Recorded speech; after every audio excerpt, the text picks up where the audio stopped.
it's not likely that we're headed for another deep freeze ice age like we've had in the past, and the last one was 15,000 years ago. Why do you say that?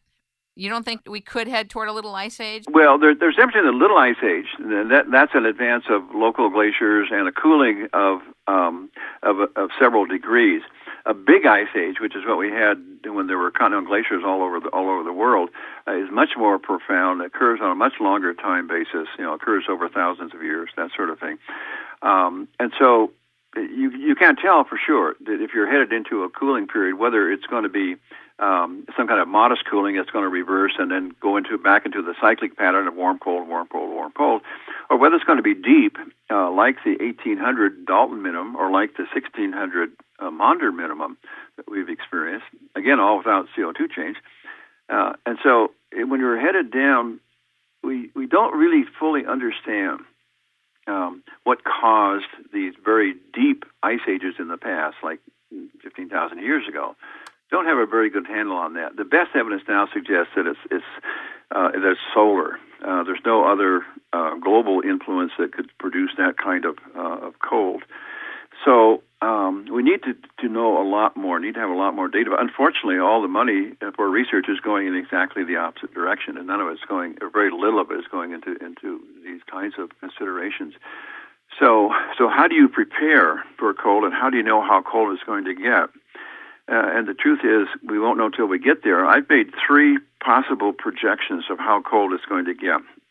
Talk about that. On the idea that the past is the key to the future, and that if we look at the past pattern, what could we project possibly into the future? Well, the first scenario is that we have a global cooling like we had between 1945 and 1977. That was a cool period, and the temperature in the northern hemisphere dropped about half a degree, globally about 0.2 of a degree. So it's not a big change. And then the one before that was cooling. It was 1880 to about 1915. And that was a deeper cooling. That was when most of the recorded temperature cold records were set in North America. It was a deeper cool period. Or it could be even deeper cooling, like we had around 1800, when we had significant advance of glaciers all over the world, and we had all kinds of fairly bitter climate. It was responsible probably for the defeat of Napoleon and Russia and various other historic events. Or it could be even deeper than that, going back to the 1600s, 1650 to 1700, when a third of the population was wiped out by famine and disease because of the global cooling. And the even worse scenario was we drop into a full-fledged ice age. So we don't really know at this stage which of those scenarios we're headed for. The best guess now by the solar physicists that I work with is that we're probably headed for something like the Dalton minimum, 1800 kind of cooling, which was significant, but not a full-fledged ice age.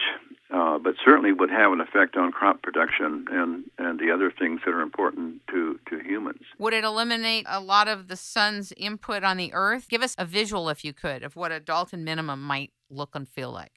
Okay, a Dalton minimum would probably result in significantly colder winters. For example, looking back what was going on in those ages, in the age of Dickens, for example, the Thames River in England would freeze over, and they would have winter fairs on the ice on the Thames, which hasn't frozen over for a long time since then. You would have bitterly cold winters in the mid-latitudes, north latitudes of the world, and that would significantly reduce crop production. It would cause all kinds of changes in food production, that sort of thing. But it wouldn't be a total freeze-up, as you're not going to be overwhelmed by big continental glaciers or anything like that. The alpine glaciers would advance all over the world to positions lower in their valleys. These are mountain glaciers that flow down valleys. But you wouldn't have huge ice sheets built up or anything like that. But it would be significantly colder, and we would see a lot of significant changes. And if we go all the way back to the 1600s, it would be even worse. How many solar physicists do you think understand clearly that solar input is one of the keys to understanding climate?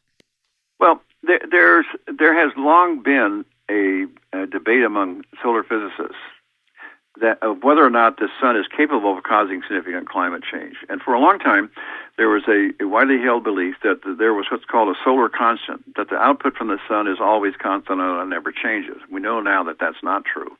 And since the last century or so, there have been various solar cycles that have been determined that occur on a periodic basis.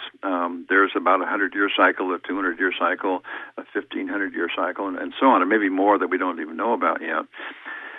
And so for those, the assumption was always that, well, the total output of the sun's energy to the Earth varies by a fairly small amount. And because of that, a lot of the solar physicists said, well, the solar output doesn't vary enough to cause big climate changes on the Earth. But what they weren't considering was the effect of the strength of the sun's magnetic field and the effect that had on shielding the Earth from radiation, which produces clouds, which produces cooling. And there's a new concept that was put out in the last couple of years by Henrik Svensmark in Denmark, who proposed that the big cause of changes from the sun was not in the amount of energy put out by the sun, but in the strength of the magnetic field, which controlled the amount of radiation, which controlled the amount of ionization in the upper atmosphere, which controlled the cloud cover, which is what actually drives the temperature. If you get a lot of reflection off cloud cover, the Earth is going to cool.